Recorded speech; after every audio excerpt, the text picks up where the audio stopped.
Bonjour à tous et à toutes, bienvenue sur Frématin. Nous sommes le 9 février de l'an 2018.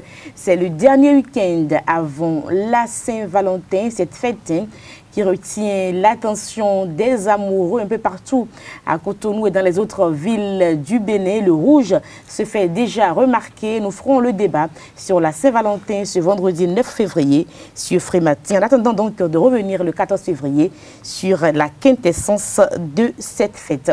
La une des journaux ce matin, Kadira Chirou, bonjour. Bonjour Nadia Diouan, chers amis internautes, bonjour. À la une des quotidiens parus ce jour, le congrès des forces courriers pour un Bénin émergent FCBE, la rencontre entre le chef de l'État et le clergé béninois, les décisions issues du Conseil des ministres dernier et les journaux sont revenus sur les dernières décisions de la Cour constitutionnelle. Dans les sports, nous vous donnerons l'agenda sportif du week-end.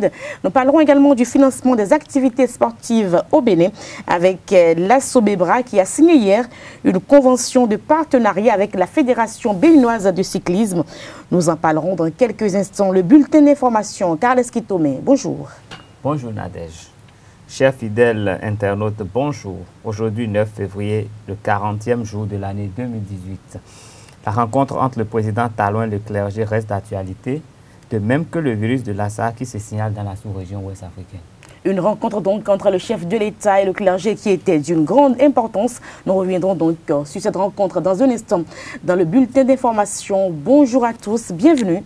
Voici pour vous la une des journaux. Bonjour à nouveau, chers amis internautes. Nous démarrons par le quotidien Kini qui affiche ce jour en manchette création de sociétés de gestion des infrastructures publiques pour l'efficience dans la gestion. Toujours avec le même canard. Rencontre talents partenaires sociaux, ce que pensent les syndicalistes des réformes. C'est à la page 4 de l'apparition du jour du quotidien. L'événement précis à présent. Réaction du président de la République sur la polémique autour des salaires des membres du gouvernement. Aucun ministre ne gagne 16 millions de francs CFA. Dément Patrice Talon. Les syndicalistes réclament la publication des fiches de paix. Toujours avec l'événement précis, le député Valentin Agos-Oudianontin à propos du deuxième congrès des forces courriers pour un Bénin émergent ce samedi à Parakou. Thomas Boniaï sera présent. FCBE devient un parti politique dès demain. Toujours avec l'événement précis, rencontre entre le chef de l'État et la conférence épiscopale, les incompréhensions dissipées entre Talon et le clergé catholique. Les pharaons, performance économique, le ministre des Finances dépasse un taux de recouvrement de 90% en 2017. Les pharaons en manchette. Au palais de la Marina mardi dernier, Patrice Talon fait un cours sur la séparation des pouvoirs et la démocratie. La nation, Université nationale d'agriculture de Kétou, 3 imposants joyaux mis en service. Toujours avec le quotidien national d'information, dédommagement des expropriés de la zone aéroportuaire de Glodjigbe, Victorien Kouglenou constate l'effectivité de l'opération. L'opinion aujourd'hui rencontre du chef de l'État avec une délégation de la conférence épiscopale, malentendu dissipé, relations réchauffées. L'Afrique en marge, congrès des proches de Thomas Boniaï à Parakou, pouvoir de la rupture, FCBE, même pipe, même tabac. Bénin intelligent, Patrice Talon face au clergé. Je fais ce que j'ai promis aux Béninois, des réformes pour changer le cours de l'histoire de notre pays. Talon met et remet les pendules à l'heure. La Nouvelle Tribune, poursuite de l'ex-ambassadeur du Bénin au Canada pour harcèlement sexuel, une honteuse affaire qui pollue l'axe Cotonou-Ottawa. Toujours avec la Nouvelle Tribune, réflexion du professeur René Aronsou, une rencontre talent et syndicats pour rien. Le Béninois libéré de sa rencontre avec les syndicats, Patrice Talon est un mal nécessaire pour le développement du Bénin. Toujours avec le Béninois libéré.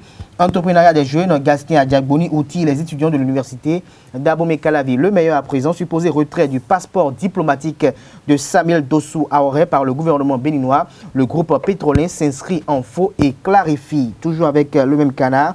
Transhumance au Bénin, voici l'arrêté interministériel qui définit les modalités de la campagne de transhumance 2017-2018. Le pays émergent.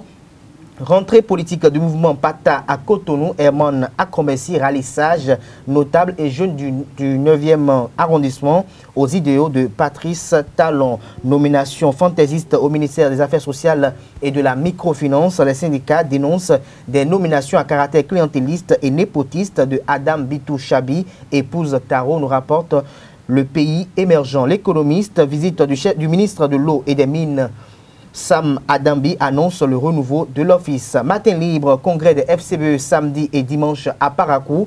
Thomas Boniaï, la grosse attraction du week-end prochain. En bon démocrate, Charles Toko autorise la rencontre. La guérite, hier télécommande, aujourd'hui au pouvoir. Patrice Talon à chaud. Asphyxié par la gestion solitaire, il recherche de l'oxygène. L'Église catholique pour secourir le soldat Patrice Talon. Le quotidien Nokoué, gouvernance à l'aide de la rupture. Le front parler de Talon aux confédérations et au clergé. L'indépendant. Face à la délégation du clergé béninois, Talon déclare « Je suis catholique, mais au service de toutes les religions de mon pays ». L'indépendant, en deuxième titre, à la une titre, supposé retrait du passeport diplomatique à l'homme d'affaires Samuel Dossou Aoré, le groupe pétrolin dénonce une intoxication et rétablit la vérité. À lire dans les colonnes du journal à la page 11, le communiqué qui met fin à la polémique. La source de l'info pour finir, animation de la vie politique et opposition au régime du président Patrice Talon. Boniaï va-t-il sonner le glas de la période de grâce négociée à Abidjan? L'homme s'annonce comme la vedette du deuxième congrès ordinaire des FCBE demain à Parakou. Merci à vous, Kader Achirou, pour la présentation de cette une des journaux. On retiendra donc le congrès des FCBE avec la présence effective annoncée donc de l'ancien chef d'État, le président Thomas Boniaï. Nous allons passer au bulletin d'information avec Carles Kitome. Bienvenue au bulletin d'information de ce vendredi 9 février 2018. L'État béninois vient de prendre des dispositions pour l'épuration de cette dette vis-à-vis de la Société nationale des eaux du Bénin, la SONEB. Des dettes accumulées depuis plusieurs années. C'est une décision du Conseil des ministres de cette semaine. Le ministre Joseph Diogbenou en donne les détails au cours du point de presse à l'issue du Conseil. Au 31 décembre 2016, les créances de la SONEB sur l'État s'élevaient à la somme de 11 milliards 724 741 647 francs CFA.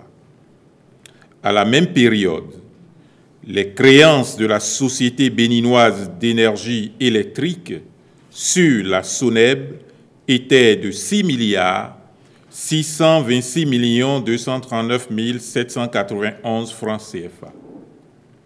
La réconciliation des comptes a permis de dégager un solde qui a fait l'objet d'une cession de créances de la SONEB sur l'État à la SBEE.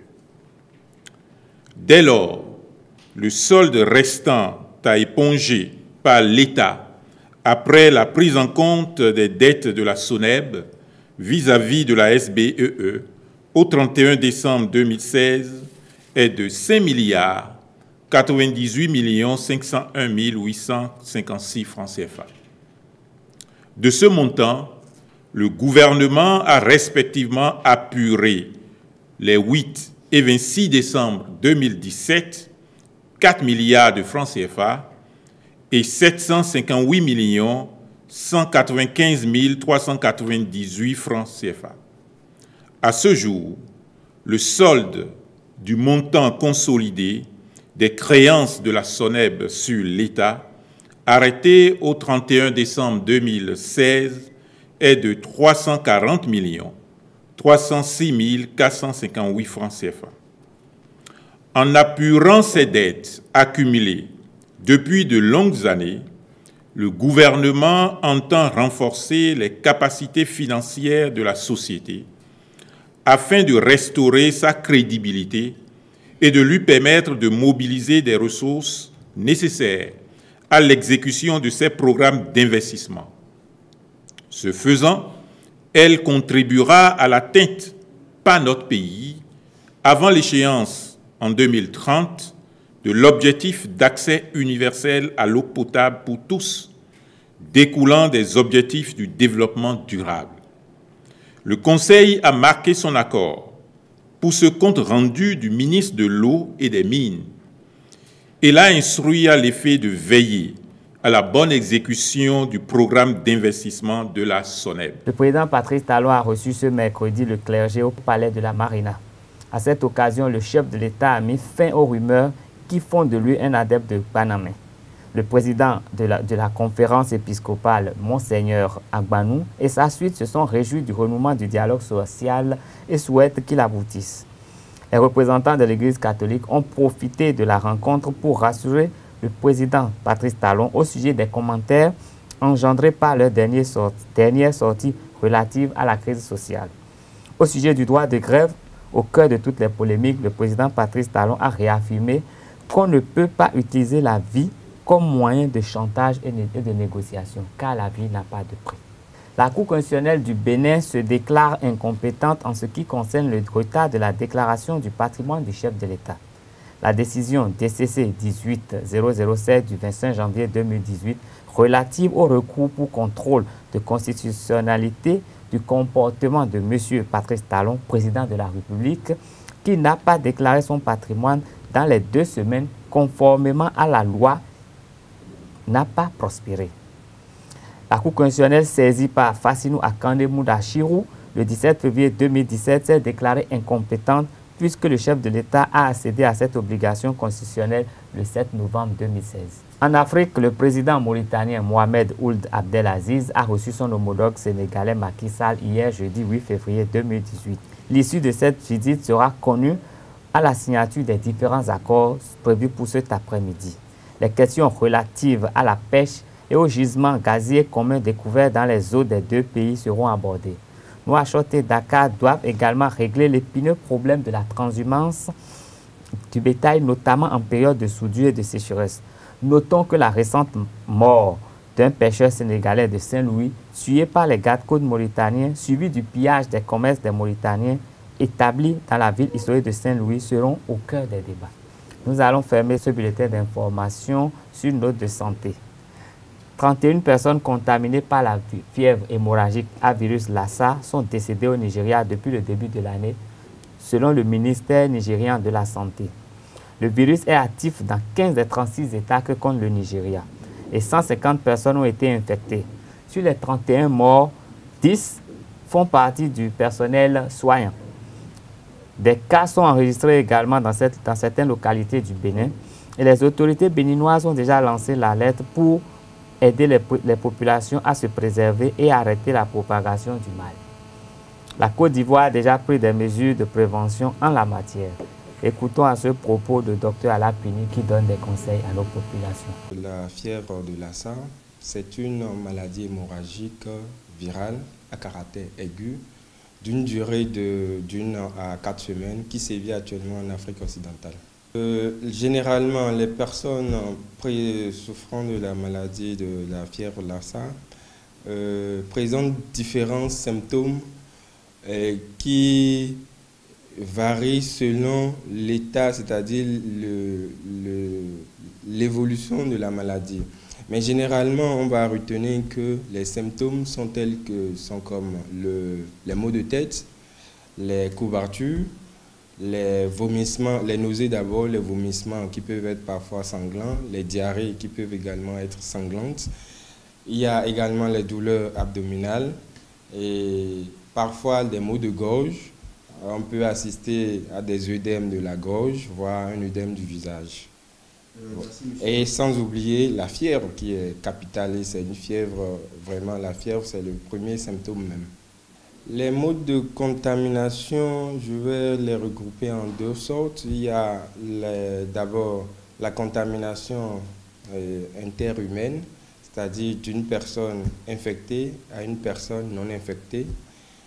Maintenant, il y a la contamination indirecte, c'est-à-dire lorsqu'il y a un contact avec le réservoir du virus, c'est-à-dire le rat multimammaire, ou soit un contact avec les aliments contaminés, ou soit les objets contaminés par les sécrétions ou les matières fécales de ce rat multimammaire. Et essentiellement, voilà les 2 modes de transmission. C'est une maladie guérissable. Comparativement à contrairement à la maladie, la fièvre Ebola, le traitement est disponible, le traitement existe. Et il s'agit d'une molécule, la ribavirine, lorsqu'elle est administrée tôt, permet d'avoir de bons résultats, c'est-à-dire ça optimise les chances de guérison rapide. Donc, ce n'est pas une maladie incurable, ça peut se guérir à condition que la personne soit traitée à temps. Les précautions, d'abord, c'est de sensibiliser, hein, parce que lorsqu'on n'est pas informé, on peut tomber, on peut facilement être victime de la maladie hémorragique.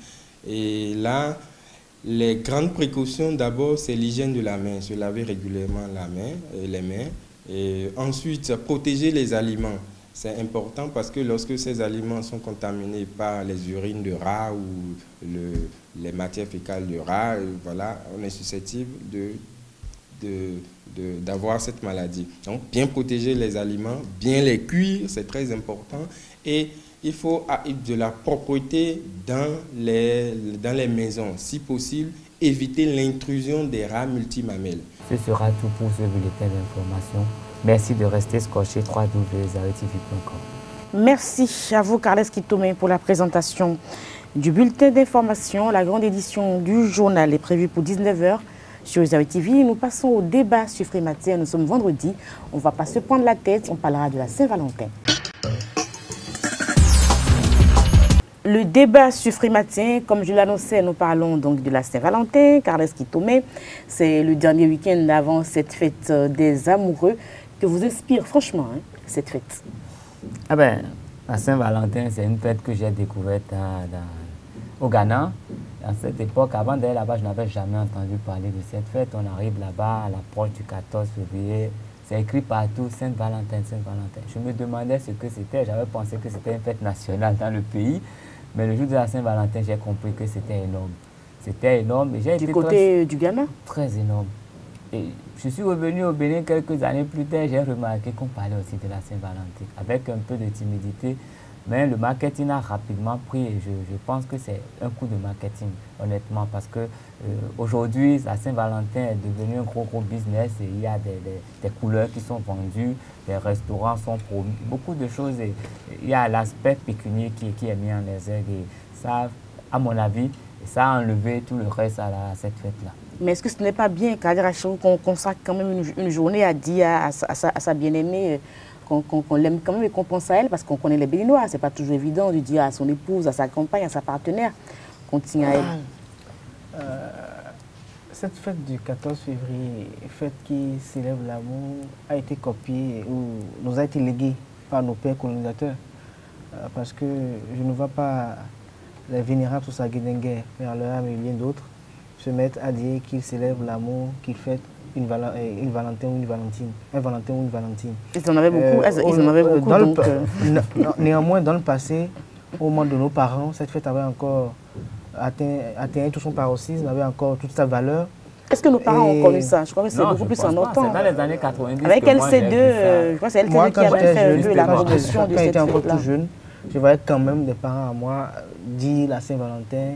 Évidemment, Kader n'est pas de la même génération que nous. Dans les restaurants, voir être habillé en rouge, parce que c'était la couleur de l'amour, paraît-il, et qu'il fallait aller célébrer l'amour. Aujourd'hui, est-ce que cette fête a encore son sens? Parce que je pense que l'initiateur de cette fête, c'était quand même pour célébrer l'amour, comme on l'avait dit en entame, et essayer quand même d'accorder une journée à sa bien-aimée ou à son bien-aimé. Mais aujourd'hui, quand on voit ce qui se passe aujourd'hui, les manières ou bien les procédés et les procédures qui sont biaisées dans l'enracinement d'une relation amoureuse, cela dit que cette fête n'a plus son intérêt. Plus son intérêt parce que l'amour a déjà laissé la place et le libre cours aux attributs financiers, aux attributs vitaux, à telle enseigne que les uns et les autres s'acoquinent ensemble pour pouvoir rester ensemble, pour fonder une famille vis-à-vis des intérêts, que ce soit ceux qui se semblent les plus égoïstes. Donc pour moi, cette fête n'a plus son caractère initial, mais par contre, il a un caractère, le caractère commercial, parce que c'est quand même une belle occasion pour les uns et les autres, ceux qui ont des boutiques, de pouvoir dire qu'ils vendent peut-être des Lacoste ou des tenues rouges. C'est quand même l'occasion pour ceux qui ont des restaurants de pouvoir faire des fauteuils en rouge et des nappes en rouge pour dire qu'ils servent des repas spéciaux Saint-Valentin. C'est également une occasion pour les maisons de téléphone mobile pour dire ceux qui veulent offrir un téléphone à leur conjoint et autres, de saisir l'occasion pour faire de fameuses et fantaisistes promotion, parce que ces promotions ne sont pas au fond de réelles promotions. C'est quand même l'occasion également pour les uns et les autres de se tromper, pour les jeunes amoureux, les jeunes amants, de se faire des jeux enfantins en quelque sorte, pour se dire, voilà, je célèbre l'amour avec ma Valentine. C'est quand même l'occasion aussi pour ces jeunes d'une naïveté extrême de pouvoir dire, nous célébrons l'amour, allons-y faire ci, allons-y faire ça. Alors que je pense que ça aurait été quand même une journée où on va essayer quand même de conscientiser un peu cette jeunesse qui est en quelque sorte en déperdition en ce qui concerne les vraies valeurs de l'amour, la vraie culture de l'amour. Parce que de nos jours, de notre génération à moi, puisque la mienne diverge de la vôtre, de notre génération à nous, il est difficile aujourd'hui de voir quelqu'un qui aime quelqu'un malgré les moments forts et les moments difficiles. Les gens sont avec vous, vous aiment quand les moments sont bons, on vous adore quand les moments, quand vous la coulez douce, mais dès que ça commence à dégringoler, on ne vous attend même pas d'être à terre avant qu'on vous lâche. Je pense que ça doit servir, cette journée doit servir quand même aux aînés que vous êtes, d'enseigner à cette jeune génération que l'amour en réalité c'est fait pour les moments, les bons moments et les mauvais moments, raison pour laquelle tant qu'il s'agit de mariage, on dit pour le meilleur et pour le pire. Et donc l'amour doit être pour le meilleur et pour le pire. Et quand on aime quelqu'un, c'est ce jour qu'on doit réellement leur offrir quelque chose. Mais là où je vais peut-être poser une question ou une inquiétude, c'est de savoir, est-ce qu'on a besoin d'une journée, est-ce qu'on a besoin d'attendre un 14 février forcément avant d'offrir quelque chose à quelqu'un qu'on aime du fond du cœur, à quelqu'un qu'on estime du fond du cœur, à quelqu'un qu'on voue une attention particulière, à quelqu'un qu'on estime et qu'on veut, coûte que coûte, qu'elle passe le restant de ses jours et qu'on veut passer le restant de ses jours à ses côtés. Je pense qu'on n'a pas besoin... Et vous, la dernière fois que vous avez offert un cadeau à votre compagne, c'est... Moi, je n'ai pas encore une compagne. Mais vous avez quand même quelqu'un, vous êtes quand même une femme, même si vous en changez tout le temps, vous en changez quand même.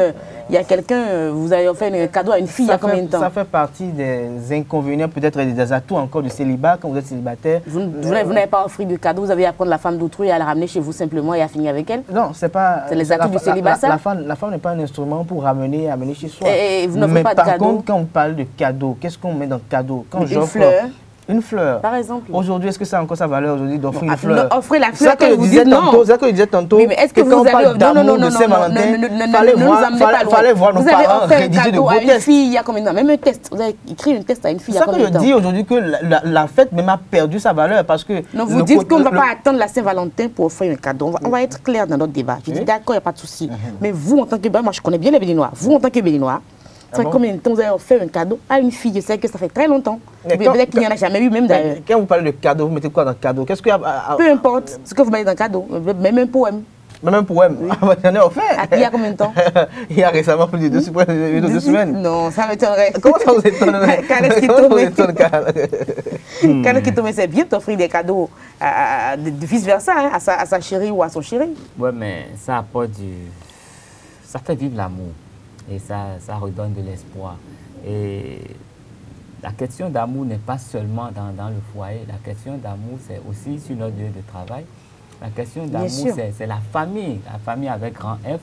Et faire un cadeau à sa maman, faire un cadeau à son papa, c'est une preuve d'amour. Faire un cadeau à sa red chef, c'est une preuve d'amour aussi. Faire des cadeaux aux collègues, c'est une preuve d'amour. Et ça, on n'a pas besoin d'une journée pour il faut le 17 février pour ça. C'est vrai que les gens ont parlé du 14 février. Si on a omis de le faire toute l'année, le 14 février, on peut faire l'effort, même si on n'a rien à offrir, mais offrir son cœur, envoyer juste un message, montrer aux gens de la disponibilité, prouver aux gens, je vous aime quand même. Ce n'est pas inutile parce que quel que soit même votre ennemi, quand il est en face de vous, et vous lui dites je vous aime, ça le désarme quand même. C'est vrai. Il oublie d'abord qu'il est en guerre contre vous. Et dans les collèges et lycées, la Saint-Valentin est un peu une fête, on va y revenir. Oui, donc je pense qu'il faudrait enseigner à nouveau l'amour à tout le monde. Si nous nous aimons, nous allons mieux travailler. Si nous nous aimons, notre pays va avancer. Donc, aimons-nous de façon globale. Maintenant, en ce qui concerne le couple, moi, la Saint-Valentin, pour moi, est un fléau quand on parle de la jeunesse, à mon avis.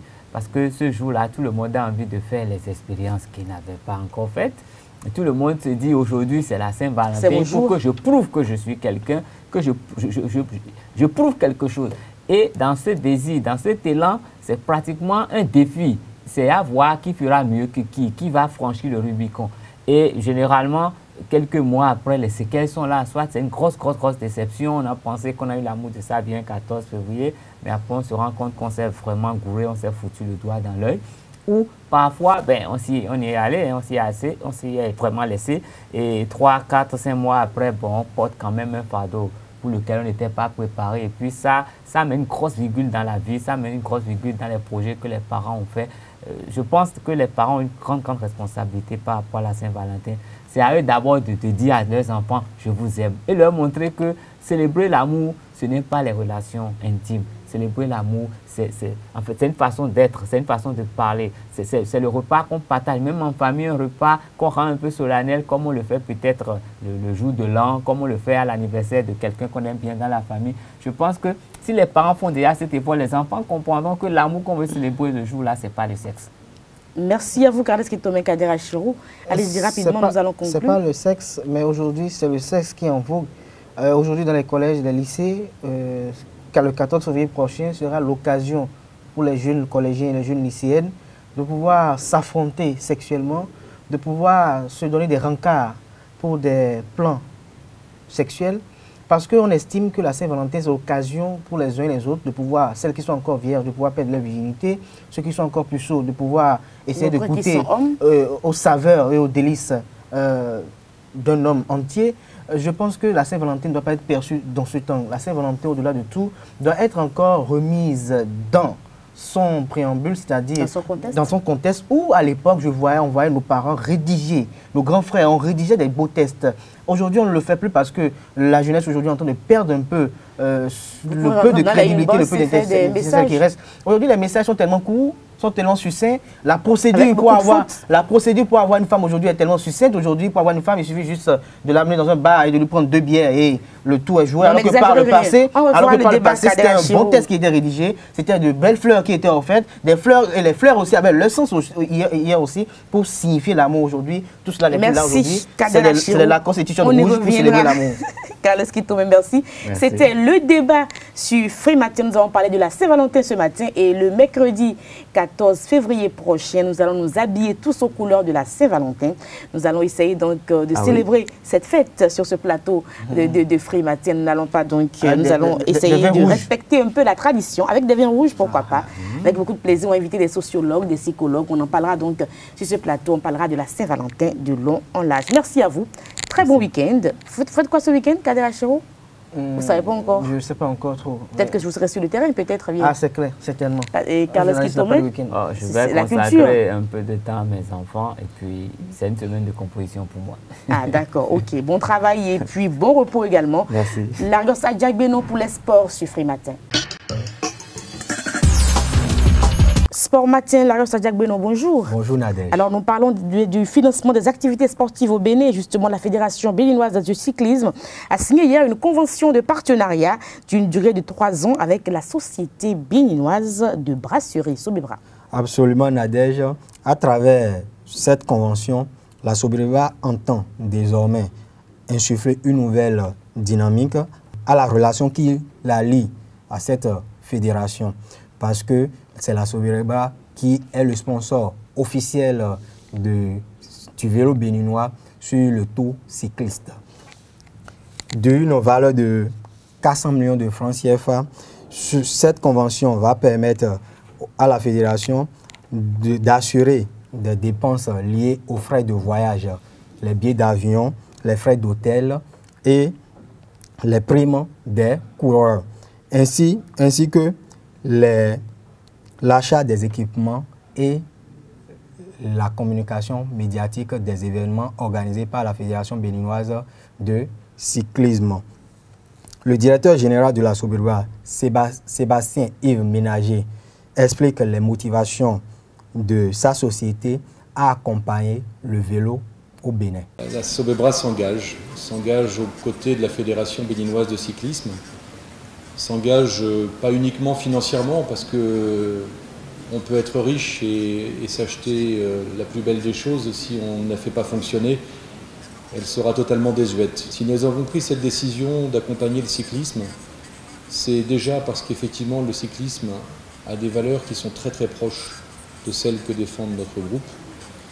C'est aussi parce que c'est une pépinière d'athlètes dans lesquels nous avons foi, et quand je parle d'investissement, c'est un investissement que je veux être sur le long terme, parce que je suis persuadé que demain, alors ce ne sera peut-être pas en 2018, mais ça sera peut-être en 2019 ou en 2020, mais que demain, nous pourrons acclamer des équipes béninoises sur des tours prestigieux comme le Tour de France ou le Giro ou la Vuelta. Et je suis persuadé que ce n'est pas une utopie. Je suis persuadé qu'à très court terme, nous verrons rapidement des équipes africaines sur des tours internationaux hors du continent. Nous restons donc dans cette actualité pour parler du financement des activités sportives, hein, toujours avec la Sobeba. Oui, et nous allons parler à présent du président de la Fédération béninoise de cyclisme qui invite les coureurs à l'ardeur au travail et à s'investir plus dans l'effort afin que ce partenariat signé et pour laquelle il a pris des engagements parce que la Fédération béninoise de cyclisme, selon les clauses de la Convention, doit assurer l'organisation des compétitions au moins 4 tours par an à raison d'un tour par trimestre. Et à ce titre, il a invité les cyclistes que désormais, c'est l'excellence qui va primer. Vous devez savoir que seul, en tant qu'individu, je ne peux pas y arriver. Si le gouvernement n'est pas là, si la Sobeba n'est pas là, si Air France n'est pas là, si la douane n'est pas là, si le CNOSB n'est pas là, si les anciens présidents ne sont pas là, si les coureurs ne sont pas là, je ne peux pas y arriver. Et maintenant, c'est l'occasion de vous dire, fini la blague, ça a changé au Bénin, ça a changé. Si un coureur à la traîne, il ne participera pas au prochain championnat, il ne sera pas dedans. Nous voulons des jeunes du Bénin, du sud jusqu'au nord, nous allons les dénicher de partout. Nous voulons gagner cette fois-ci. Il faudrait voir, autour du Faso, on n'était plus les derniers. On n'était plus les derniers. Et on ne sera plus jamais les derniers. Et c'est ça ma condition. L'agenda sportif du week-end, tour préliminaire des Coupes CAF, la manche allée qui se joue ce week-end. Nous parlerons également du tournoi international de tennis de table au Hall des Arts de Cotonou, Larios Ayagbe. Le champion du Bénin 2017, Buff du Borgou, et son dauphin Énergie de la SB2E accueillent respectivement l'ASEC Mimosa, champion de la Côte d'Ivoire, et l'AFIA Football Club de la Guinée-Conakry, vainqueur de la Coupe nationale la saison écoulée en Guinée-Conakry. Et pour cela, déjà demain, samedi 10 février, le vice-champion du Bénin joue le club historique de la Guinée, 3 fois vainqueur de la Ligue des champions africaine dans les années 70 et 2 fois finaliste de la même épreuve. Le lendemain, le champion du Bénin, les Buffs vont affronter les Ivoiriens de l'ASEC Mimosa, vainqueurs de la Ligue des champions en 1998. Et Buff est le représentant du Bénin pour la Ligue des champions et Énergie représente le Bénin pour le compte des Coupes CAF. Maintenant, pour ce qui concerne le tennis de table, des pongistes de 3 catégories différentes, les moins de 15 ans, les moins de 21 ans et les seniors vont compétir demain samedi au Hall des Arts, Loisirs et Sports de Cotonou dans le cadre des festivités du Nouvel An chinois que le Centre culturel chinois au Bénin organise depuis quelques jours. Nous reviendrons le lundi plus en détail sur ces activités du week-end. Merci à vous, Larios Ayagbe. C'était donc les sports sur Free Matin. Nous bouclons cette émission que nous avons eu beaucoup de plaisir à vous présenter. On va se retrouver lundi pour un autre numéro d'émission. Portez-vous bien et très bon week-end en compagnie de nos programmes.